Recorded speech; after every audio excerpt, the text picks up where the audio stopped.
4 individu termasuk seorang wanita yang menggigit anggota penguatkuasa Dewan Bandaraya Kuala Lumpur di PKL direman kerana menghalang pejabat awam daripada menjalankan tugas. Ketua Polis Daerah Dang Wangi, Assistant Commissioner Surismi Afeni Sulaiman berkata, pihaknya menerima laporan mengenai kejadian daripada seorang wanita yang bertugas sebagai pegawai penguatkuasa di PKL kemarin. Dia berkata dalam kejadian pukul 11.30 pagi, pengadu yang sedang bertugas di Jalan Benteng telah mengalihkan truk makanan yang menghalang lorong. Tindakan itu menyebabkan seorang wanita yang merupakan pemilik truk makanan menghalang tindakan mengadu, lalu berlaku pergelutan antara mereka. Pengadu mengalami kecederaan dan luka akibat digigit.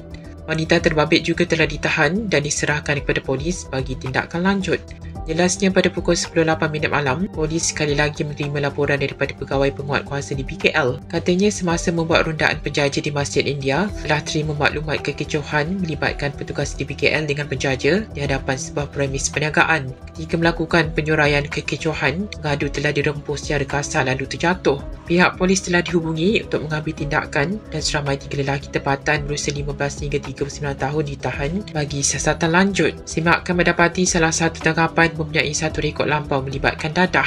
Kedua-dua kes disiasat di bawah Seksyen 186/323 Kanun Kesesaan. Reman ke atas suspek wanita berusia 30 tahun itu dibenarkan selama 2 hari sehingga Jumaat. Sementara reman bagi 3 suspek lelaki dibenarkan selama 3 hari sehingga Sabtu.